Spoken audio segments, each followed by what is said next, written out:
More and more people are using translation applications on their phones when they travel to foreign countries. It's one of the ways that technology is enriching our lives. A Korean company, Flitto, has been collecting and using crowdsourced data to literally break down language barriers for 12 years and incorporates AI technology to service more than 13 million users around the world. And major clients like Baidu, Microsoft, and the Seoul Metropolitan Government.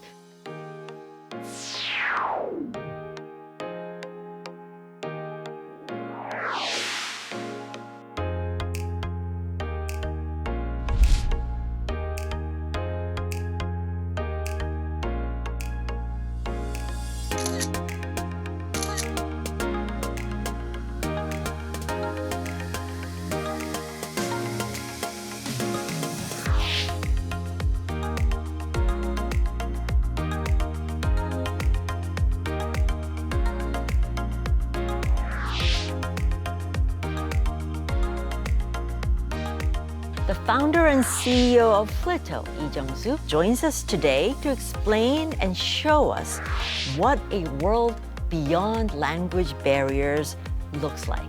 So welcome to the Globalists. Thank you very much for inviting me here. It's a great honor and my pleasure to be here at Globalists.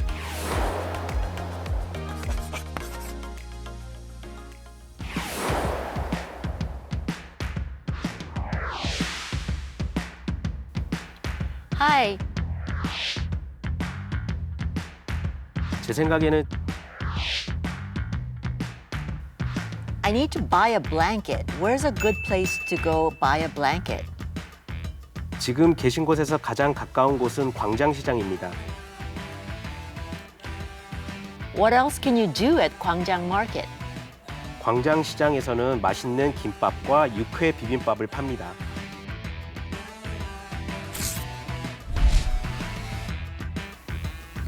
That's impressive. We just saw a glimpse of what Flitto can do. But tell us what makes your service so unique. So our mission, Flitto's mission is to break down the language barrier. The mission has been changed since we started our business back in 2012. So what we do is we develop different types of engines. We develop different types of systems to break down the language barrier between humans, to lower the miscommunication that we can have. Like if we speak different languages, of course there's a language barrier, but try to build an engine, it needs money, it needs time, and also it needs data. So we started our business building the platform that collects and refines the data that can train artificial intelligence engine in the future. So that platform is used in a number of ways, and one of the ways is the app in terms of when you say something in one language, it, I guess, simultaneously almost translates that into another language. Well, I cannot be perfect. Probably within 20 years, 30 years later, you can be perfect, but no one knows about it. So when AI gives you wrong result, then you have to push that data to human beings to make it correct. So that's what we are doing. We work with various IT companies around the world. Whenever they get bad results through their artificial intelligence engines, they push those data to our company. And using our platform, we push it to our users around the world, which is 13 million around the world. And what they do is they refine the wrong data in our platform, and we push it back to our client's artificial intelligence engine to make their engine better and accurate. So it's a combination of computers and humans. That's true, and that's the major thing about our business. They always talk about whether the human beings are better or the AI is better. They're always fighting against each other. But what we think is the AI should support human being, and also the data comes out from human beings should train AI engine to make it better. So you should have good harmony between artificial intelligence and human being, and that's what our company is doing. Yeah, because I thought, well, you know, there goes the, you know, all the translators and their jobs, but it's, as you explain, it's not the case. Of course not. You know, like I get two major questions from like translators or interpreters. They always ask me, what would be the future of human translators? Yeah. What would be the future of my job? Yeah, right. Interpreters.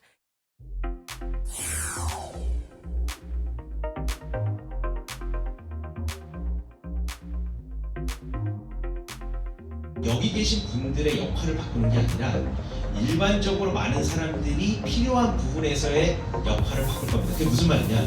기술들은 사람을 대체해서 많은 도움을 줄 수 있지만 진짜 전문적인 그런 공간에서는 사람은 계속 필요할 거고요. So how was the dinner tonight? Do you like the food that we prepared for you? Do you have any Christmas plan? Do you like the quality of the translation? If you think the score of accuracy is over 90, please raise your hand.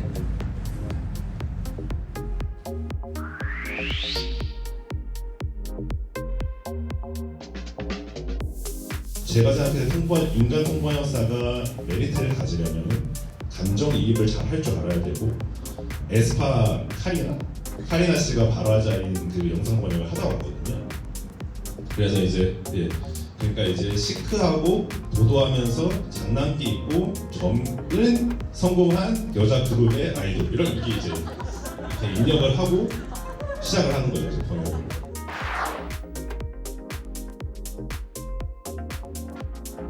The market size of the translations, like human translation and human interpretation, is growing fast ever since AI came out. Because you know, people, they feel easy to face the new language. So you know, the language barrier is going down.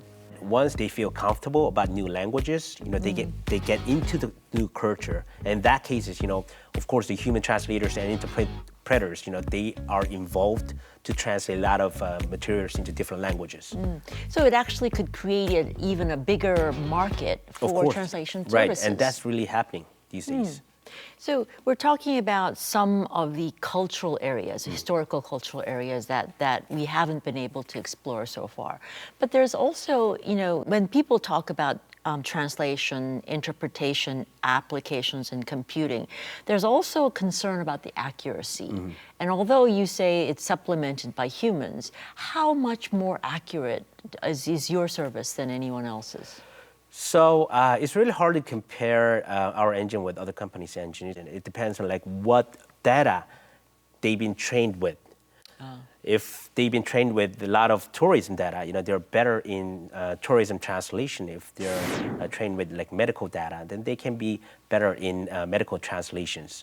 But the most important part is how they train their engine with, like what kind of data did they train their engine with. So in our business, since our engine, the different part of our engine is like, it's more like a living organism. You know, whenever you get wrong data, we train the engine right away. So like whenever you use other system, when they give you wrong result, what you do, you have two options. First one is you shut down the application, saying this is not good. Right. The other option is you change the way of talking. You adapt yourself into the machine. Did I say something wrong? You start speaking slowly. Yeah, right. Or loudly. Right, and you add like subject. Or did I say something wrong? Is that why this machine can understand me? But that's not what you should do. You know, you shouldn't adapt yourself to the machine. You know, you have to make it other way around. But it's not a simultaneous kind of correction. It takes a bit of time. It depends on like what kind of data they pushed in. It takes about like 30 seconds to probably a day, right? If it's long and complicated. Of course, it's complicated. Right? And if it's a minor language, of course. For example, like let's talk about the menu. Okay. Yeah. The menu I was just going to mention that because, of course, scientific areas, you know that you're going to be facing this kind of technology knowledge. But a menu, you think would be easy. Menu, a lot of people, they think that translating menu is easy. Yeah. But actually, it's really difficult. You know, like try to translate some of the menus here in South Korea into different languages. You know, that's really difficult. So what happens is like if you use machine translation service to translate menu into different languages, a lot of applications, they have OCR, which means that you turn on the camera and you take a picture. You take a picture of the menu. And you can get instant translation right away. You can understand less than 30% of the menu because the translation is really difficult. Yeah.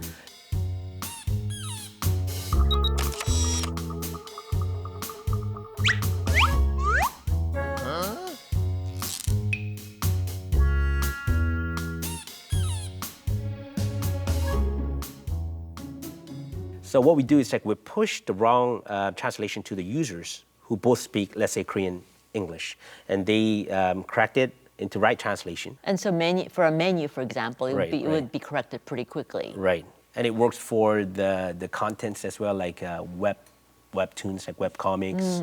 Works for the translations as well, like article translations. So it works like everywhere. Yeah. Right. Well, I mean, menus are a difficult thing. I actually do agree with you. I remember a long time ago. This is old days. Yukpo, which is in Korean is dried beef jerky. Right. And I've seen it translated into 6 cannons. Yeah, right. Yeah, that's what happens. Which was that which they used to do? Right. Yeah, Yukpo, 6 cannons. Yeah. When it comes to the fish, like 방어.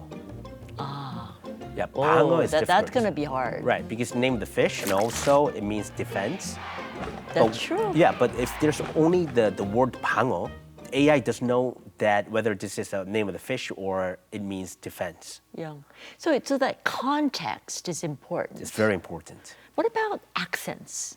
Because people talking, they're all talking English, but it's a Singapore English is not American English or British English or Australian English. Right.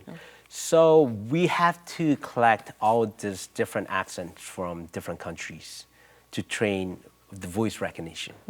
Right now, the engines are trained with the common pronunciation, which is like the pronunciation from United States or from England. But when it comes to like Philippine, like India or Australia, New Zealand, sometimes it doesn't recognize well.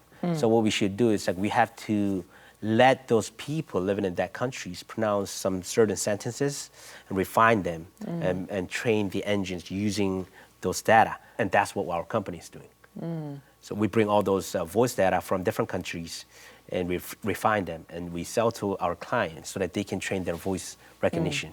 So as more and more, we actually are talking to machines a lot more than we have in the past. And I guess it's just going to get more and more as the years pass. So that's in one area in which you are, I guess, the teachers? Is that how you describe it? Right. So the big AI companies, let's assume that AIs are their kids. Okay. You're more like a teacher teaching their kids how to translate better, how to understand other language better. The reason that big companies are focusing on artificial intelligence is because they have budget. You need a cool GPU to activate your engine.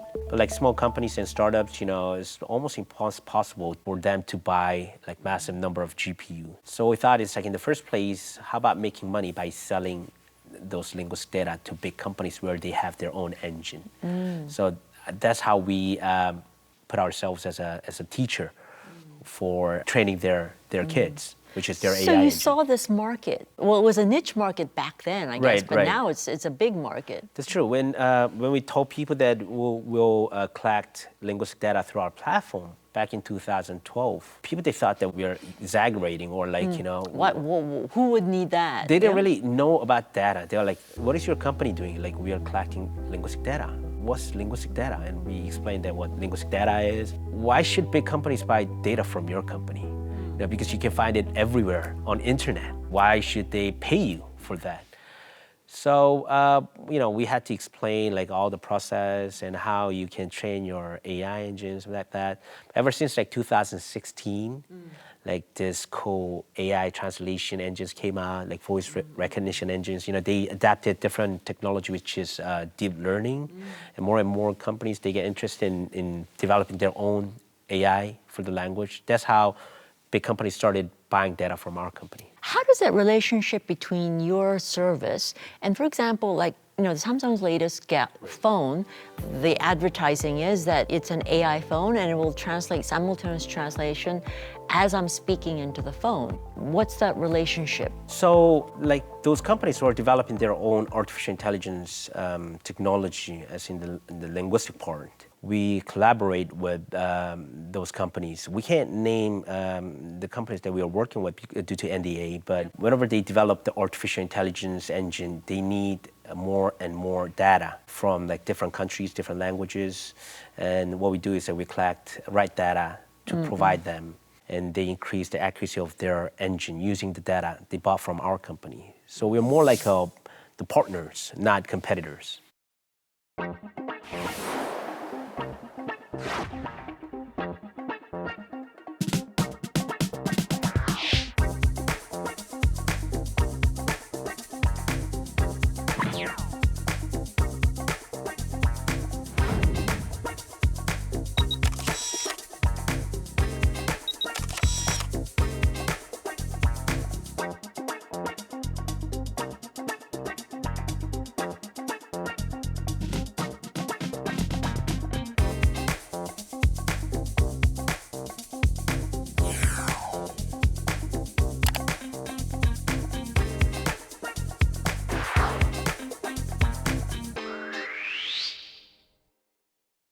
I mean, you come from a diplomatic family. Right, that's true, right. So your company's slogan is beyond language barriers. Right. Does that reflect you? Of course, yeah. How does it, what is your personal experience in terms of why this was so important to you? Well, actually, I was raised in Saudi Arabia. Saudi Arabia? Yeah, for more than 10 years. I attended British school in Saudi Arabia. So like if you go to school in the United States, you have to like adjust yourself in their culture. But if you go to school in Saudi Arabia, even though it's a British school, yeah. No one actually tells you about British culture. Even teachers are from different countries, and like students are from like all different countries. So you get to understand like your friend's culture. You don't have to adjust yourself into any different cultures. You just try to understand what language they speak, what kind of food they eat. And like every morning you come to school, we greet each other in their own language. Like so you get to learn other languages as well. Like I teach them how to say hello in Korean. They teach me how to say hello in Greek, like Arabic, something like that. So that's how I got really interested in learning different languages. Because I find some similarities between different languages. So I get really curious and I ask them like, how to say hello is pretty much similar in your country and your country. So you were already linking those languages. Right, yeah? but that was like 30, 40 years ago, which means, there were no internet.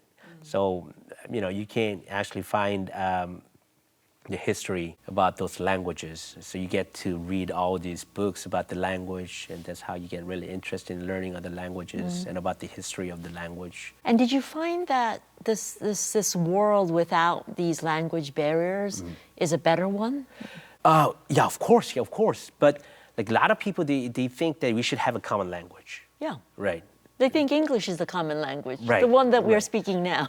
But what I think is like each language, it contains the history and the culture of of the country. So we should respect those history and culture, I'm not religious, but if you read the Bible, the God created different languages because like human beings are trying to challenge God. So even though I'm religious, like if you're trying to make it as the English as a common language, then which means that it's challenging God again. Because he made so many different languages. Yeah, that's true. Yeah. Instead, we should have a technology to lower the language barrier, to understand each other. Like, you speak English, I speak English, because we had an opportunity, which means that our families, they were supportive. They had enough budget to teach us how to speak different languages. But there are a lot other people out there, who doesn't have any opportunity to learn English. And for them, getting all this information from the website is limited. But I'm sure that with the technology and this auto translation system, they will get more and more information, which is written in different languages, to achieve their goal.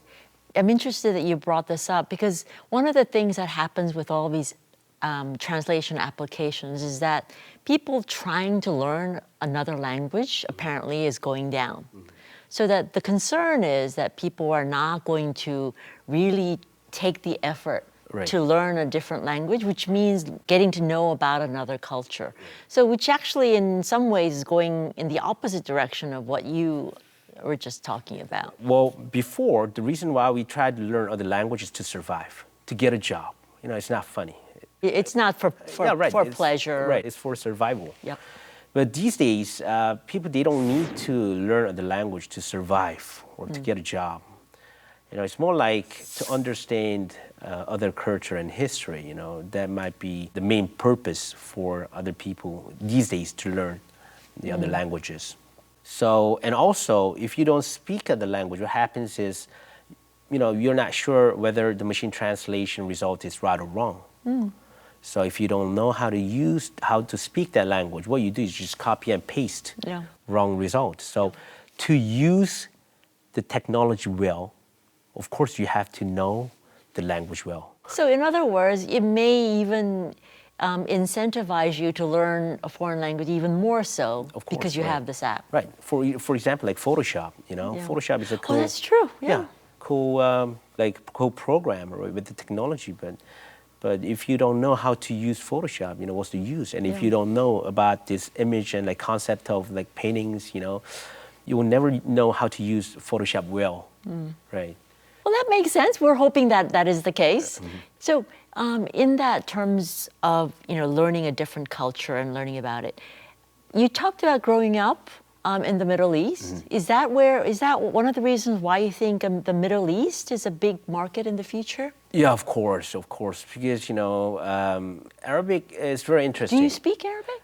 Shwaya, and it's like a little bit. Oh, okay. Yeah, because I attended British school. Yes, you know? yes, yeah. You attended British, Yeah, but right. you were in Saudi Arabia. Yeah. I always say, give me more or discount. You know, it's like, so that's Yes, the few words that we Right, sort right. of learn. So Arabic, it's like foremost the language that people use globally. But as in artificial intelligence, the machine can't recognize Arabic well. And as in the translation, it gives you very bad result. Even though lots and lots of people, they speak Arabic, is because there's a lack of Arabic data. Because there are so many dialects. And all the pronunciations, all the vocabularies are different, even though they're all Arabic. Like Arabic from Morocco, Arabic from Egypt, Arabic from Saudi Arabia, they're all Arabic, but pronunciations are different, and vocabularies are different. So what we're trying to do is we're trying to collect all these different dialects from different countries and train the Arabic translation engine, Arabic voice recognition engine, and provide them in Arab countries. Has this not been available before? It seems a little strange that it wasn't available. These days, like UAE and Saudi Arabia, the government, they're driving the companies in their own country to develop these kind of system. That has just begun, probably a year ago. But still, there's a lack of data. It has to be something that government should drive. For example, like in South Korea, and Korean is like very low resource language, but we have enough data to train AI engine because the government, they spend a lot of money for almost like 20 years to collect massive amount of the dialect pronunciation data, like some translation data. Oh, I didn't know that. Wow. But for like Arab countries, because there are so many countries speaking Arabic, they're more like they're not trying to take responsibility. No one country is the one responsible. to drive that project. I see. But it's interesting that a Korean company would take the initiative in this. Yes, I always tell people, I'm half Arab, half Korean. Well, that may be true. That may be true. So where do you see Flitto going? I mean, you're going into different cultures, going into different applications. What is Flitto going to look like in 5 years? So we are providing different types of services to different sectors, like private sectors, like government sectors. And now, even you go to department stores, you find our service. Whenever like foreign visitors, they try to translate menus in department stores here in South Korea, like Hyundai, Shinsegae, Lotte, they all use our technology. But people, they don't know because they can't find our logos there. Yeah. And like you'll use a lot of services with our data. with our API or our technology. So what I dream in the future is like our employees using the similar services in outside, like somewhere outside of Korea, which is built by our company. They go to the department store in their country, like in some other countries, and they don't know which technology they are using, but actually the technology came from our company. So we want to be a huge part of this wave developing the technology to lower the language barrier. We just want to take a huge role in that wave. Lower the language barrier everywhere in the world type of thing. That's true, right? Yeah. Even the country that has low resource languages. It'll be exciting to see how far you go. Thank you very much, yeah. right. And that's it for me. I will be back next week with another globalist who is putting Korea on the map. Sun Jie out.